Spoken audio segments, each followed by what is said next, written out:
Solo Wargaming, the William Sylvester way. We are going back to the Roman Empire today. Today's episode of The Joy of Wargaming. Oh my gosh, we get to share some wargaming together. Isn't this great? What a fantastic hobby. Today is going to be mostly just looking at the map, looking at the aftermath of the most recent battle. We'll take a look at the strategic situation first, see how that battle fits into the strategic situation, and then we'll start laying in some plans for what the next step of the game is going to be. And because we're solo wargamers, we are going to rely on these little numbers right here to help us keep things unpredictable. We don't really have a side that we're rooting for here, I'll be honest.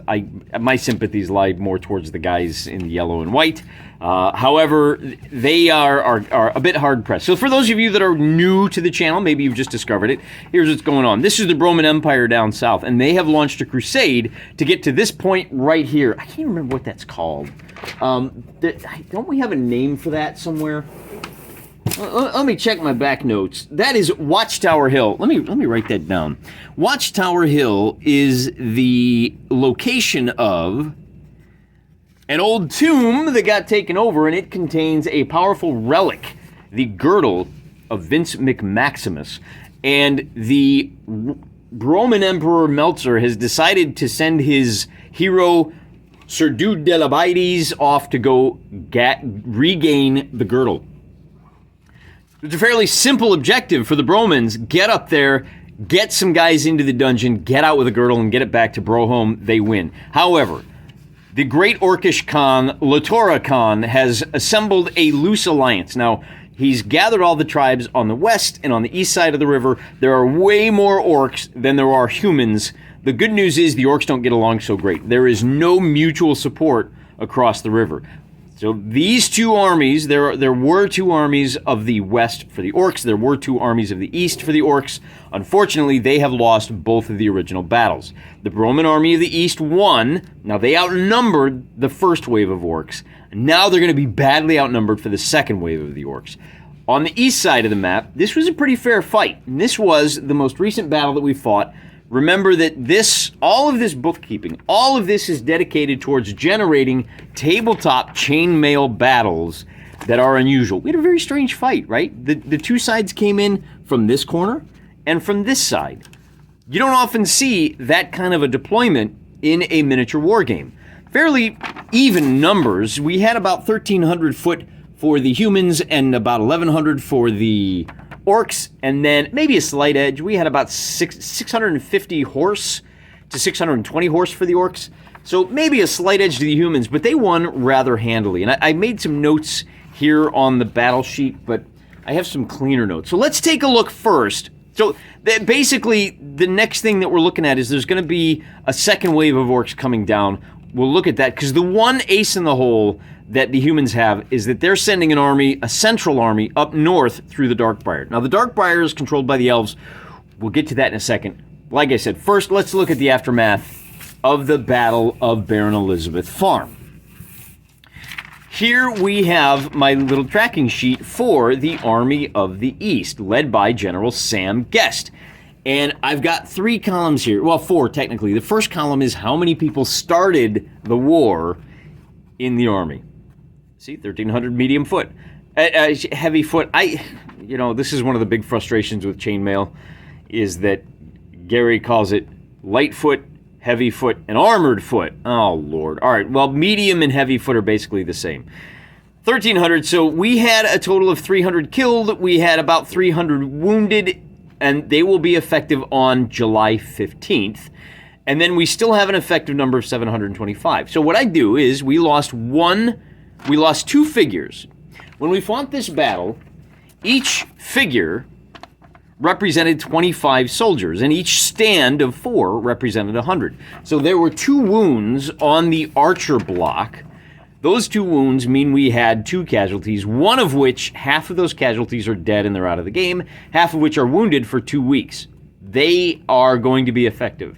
So we got to figure out what we're going to do with those wounded, at least on the side of the victor. And now we're looking at an effective number of 250 archers, 250 light foot, about 700 medium foot, 200 light horse, and 100 medium horse. This is the Army of the East. Bear in mind, they took 260 prisoners. What we did is we had 460 light horse to start. 100 died, 100 are wounded. That gives us about 50 left over. Those 50 are now escorting the 260 Orcish prisoners. Go back to the map. They are going to set out for East Blagton, and that's where they'll have their prisoner of war camp. The Battle of Baron Elizabeth Farm took place on July 1st. On July 2nd, the Army of the East is going to have to rest. They're going to recover their wounded. They're going to send them to the Baron's farm, and they're going to then set out to pursue the army that is fleeing on foot.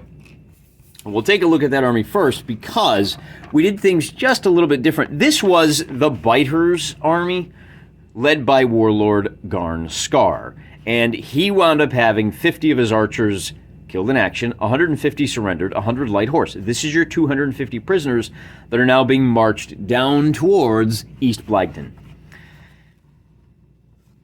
They do not have wounded. All of their wounded did not receive care. They were chased down by the victorious army. And one of the things that we do from time to time is we'll take a look at the survivors and we'll say, hey, you know what?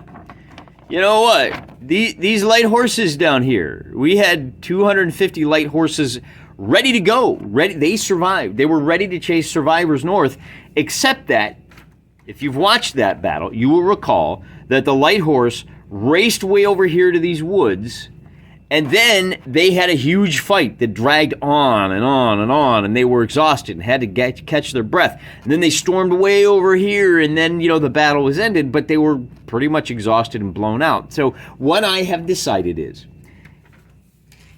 given the fact that the Biters had a little bit of medium horse left to screen their medium foot and their light foot, 450 survivors managed to flee the field of battle. That 450 is out of, we can run the numbers here real quick. This is 16, 17, 18, 19, 20, 2100. So out of 2100, only about 400 orcs have survived. They are in flight. They get a day's march on the army, who says, we're going to slow down. We're going to take a deep breath. Like I said, we're going to recover our wounded, and then we'll continue marching north.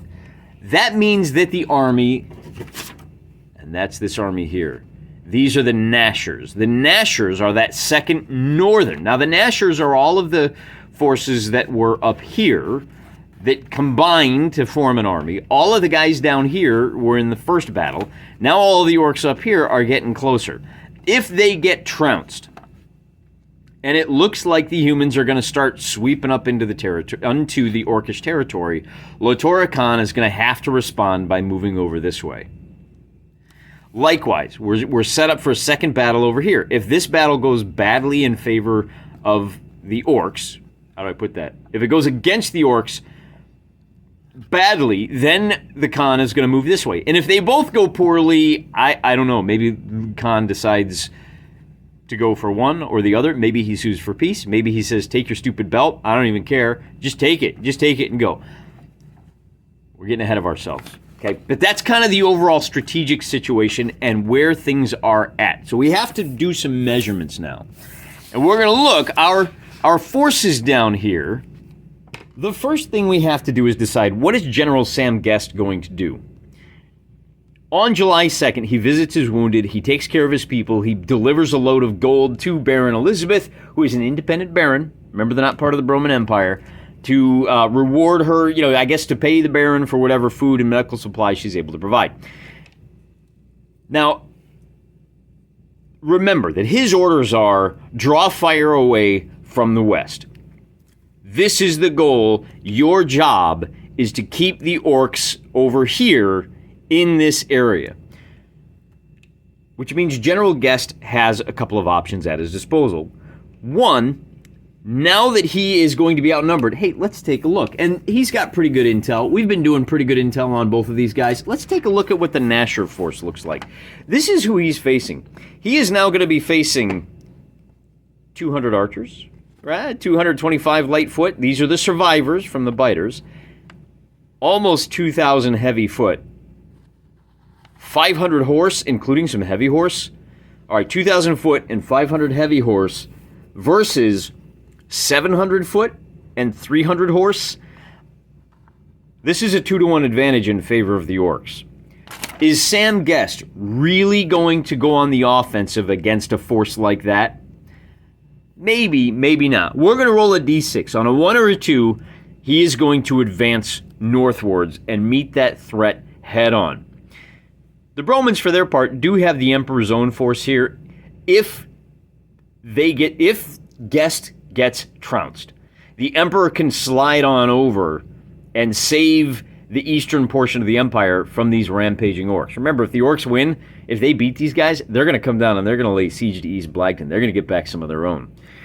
The question we have to answer first is, right, so on a 1 or a 2, Sam Guest advances. On a 3 or 4, he's going to stay at Baron Elizabeth Farm. He's going to fortify the place. On a 5 or 6, he's going to fall back. He says, look, they're already coming at me.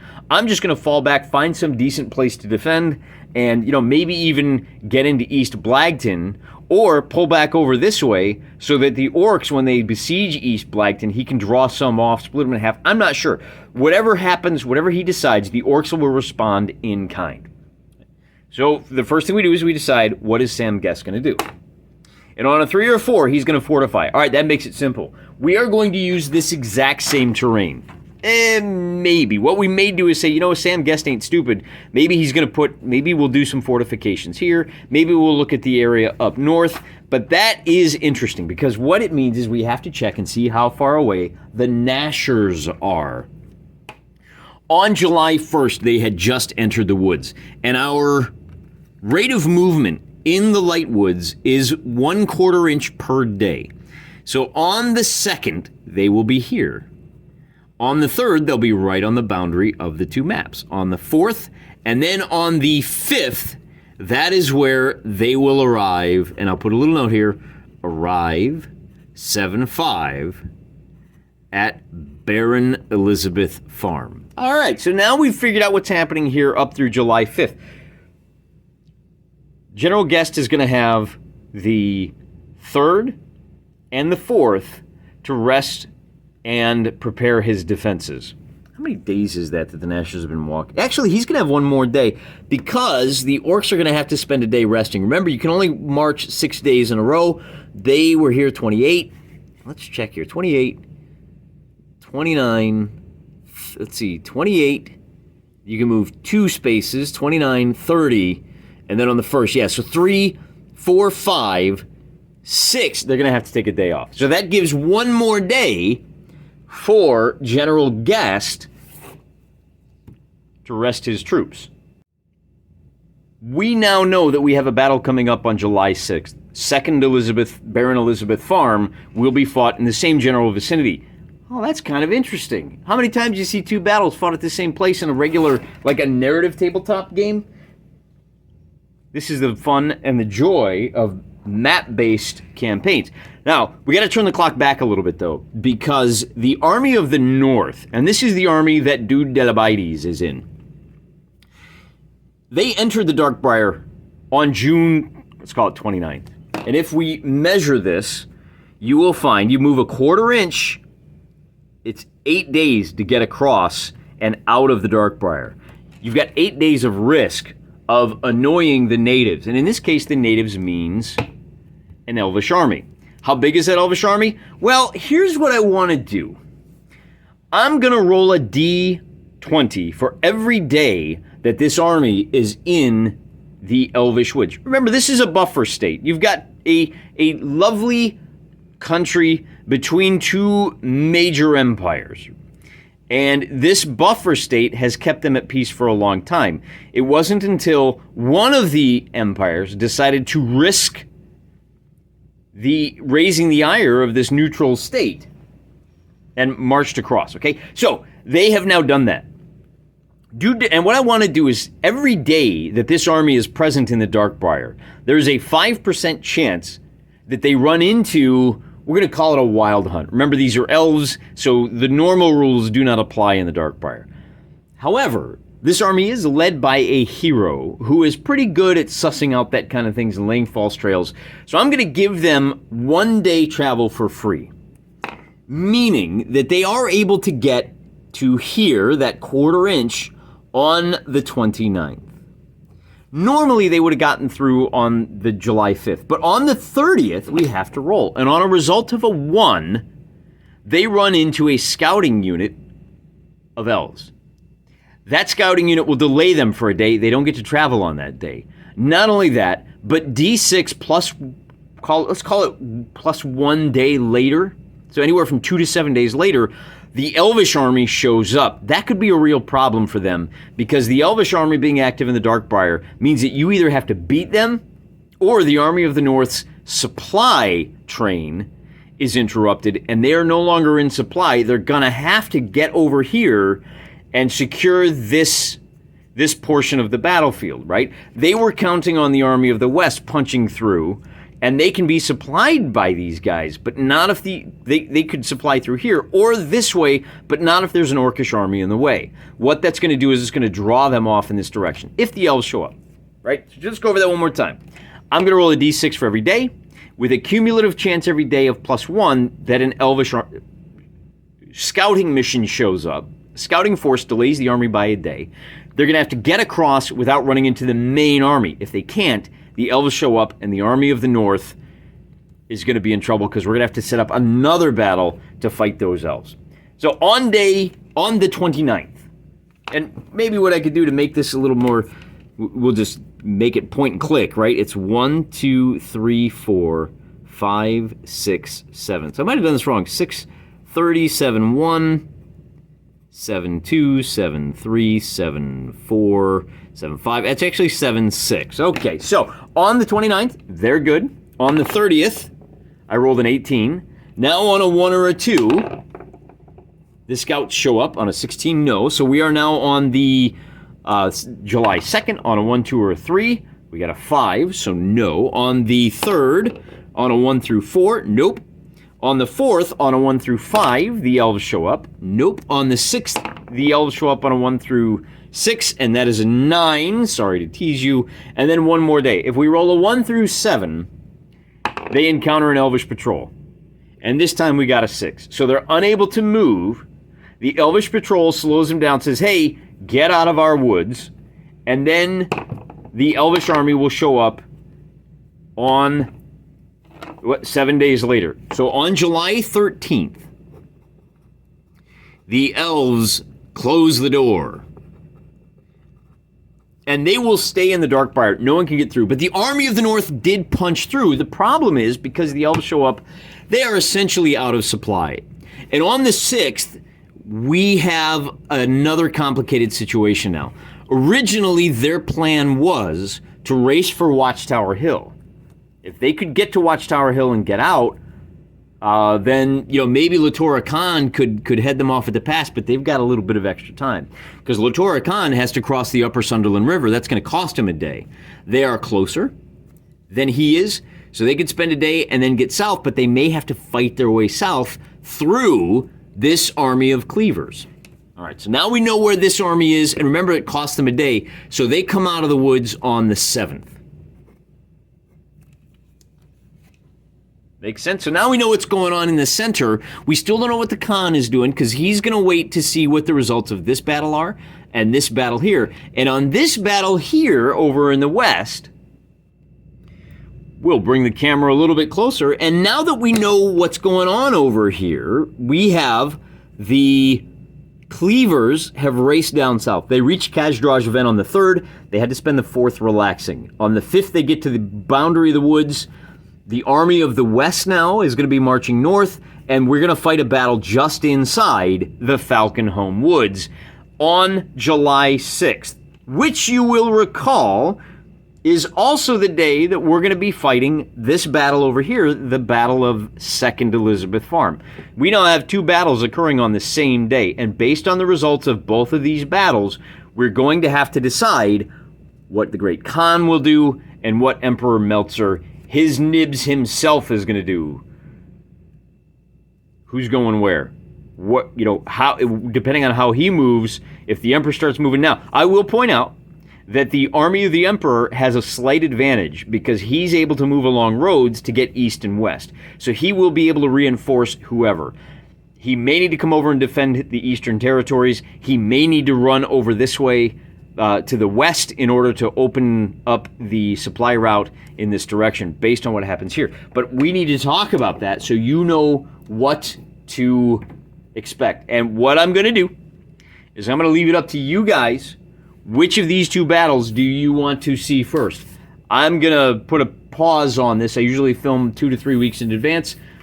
So you guys have already seen. If you don't remember, go back and look at what that battle is. It's like 2,000 foot and 2,000 orcish foot and 500 cavalry versus about 1,000 human foot and 300 cavalry. On this side, the Army of the West did okay, but he is up against the Cleavers, and the Cleavers are big. The Cleavers are going to have 2,500 foot. Man, is that right? They've actually got about 6,000 foot and 800 horse. 6,000 versus 800. And over here, the Army of the West has got 2,000. So it's 2,500 foot to the orcs to 2,000 foot for the humans. And it's 800 horse versus about 1,000 horse. Wow. That's pretty dang impressive. General Martin Dart is he might wind up being the hero of this whole game. Actually, that was a much fairer fight. I was expecting that fight to be a lot more unfair. Oh, I know what's going on. The big hoopty is going to be when the Army of the Khan gets involved, because he's got another 2,000 foot and 1,000 horse versus the Army of the Emperor, which is smaller, and this is where the real big. It's 2,000 foot versus 400 heavy horse. Wow, that's also even too. What happened? Man, I guess that battle at Baron Elizabeth Farm was way worse for the orcs than I expected. So we got a big battle over here and kind of a second battle over here. I'm going to do them both. You guys tell me in the comments, which one do you want to see first? And normally we like to set up the battles here, but in this case we already know Baron Elizabeth Farm. So why don't I go ahead and just lay out. You can see, if you zoom in, you can see which direction these guys are coming. It's going to be north versus south. And I tell you what, why don't we go ahead and find out the name of this battle, and we'll lay out some terrain so you know what to expect on this side. You already kind of know what to expect over here. For the terrain, we'll break out our deck of cards, and just to remind you, because we are still in the Falkenholm Woods, we've adjusted our random terrain cards. Yeah, ace, 2s, and 3s are hills, but we've taken out the 2 grasslands. And on a queen, we're going to have a stream. On a king, we're going to have a hill with light woods on it. And on a jack, that farm is instead going to be a marsh. So a lot more likely that we have a hill with light woods on it because we are in this woody part of the map. The open areas, that's where we use the unaltered table. And the way we do this is by doing just a real quick shuffle. And we're going to lay out a 4x4 grid of cards to give us 16 cards worth of terrain. Red cards are nothing at all. Black cards are complications. 2, 3, 4, 5, 6, 7, 8, 9, 10, 11, 12, 13, 14, 15, 16. On average, we should have 8 black cards. This time we have 2, 4, 6, only 7. So it's a relatively open part of the White Hart Woods. And so we are going to have, I'll just draw the quick and dirty version. And if we cut this into 16ths, quarters and quarters, we will have a hill right here. For that 2, we've got another hill down here. Remember, the map is not the territory. We've got a pair of 8s and 8. And since 8s are light wood, the 10 is a marsh. And then the 6 is a heavy wood. So down here in the corner, we're going to have heavy woods, and heavy woods are impassable. The humans are going to be coming up from this direction, the orcs from this direction, and we are going to call this, so humans, and we've got, what do we want to call it? We're going to name it after the woods and the woods and the hills and the hills. Is this a light pass? are we going to name it after the marsh? Let's name it after the marsh. This is going to be Renninger, the Battle of Renninger Marsh. At the time of filming, Brian Renninger was the last to comment on the game. So on the most recent video. In fact, it was one of the Chainmail videos as well. Unless I've missed... Oh, I missed the king here. King is something interesting, right? That is a hill with light woods. So we've got a woody hill right here. And there you go. A nice busy terrain map. I'll bring it a little closer so you can see. We've got a line of hills here. We've got a line of light woods across the way. Some heavy woods that are impassable. And we've got a marsh. Remember, my terrain pieces are only about a quarter the size of each of these segments of the battlefield. So we may need to kind of play around a little bit when we do our deployment with exactly the direction of this hill. I may wind up, I've only got 2 full hills, so I may wind up making this a ridge that comes in like so. I may do that here instead, and then have a pair of hills just to close things up. I think the goal here, because we are in a woody part of the world, is to close things up as best we can. Instead of doing something like this with a pass, I think you get my meaning. I'll sit down, I'll make out a much neater version of this, and at some point I'll post that on, I don't know exactly what day the video you're watching goes live, but what I'll do is I'll make a nice neat one. I'll try to remember to put a link in the description to the blog. That's johnmollison.com, where I have updated maps of the strategic situation so you can see exactly where those armies are. I will also put a nice clean version of this battle map so you can take a look at that before you tell me. What do you want to see? The Battle of Renninger Marsh first, or do you want to see the second battle of Baron Elizabeth Farm first? Link in the comments. Until then, I'm praying for you.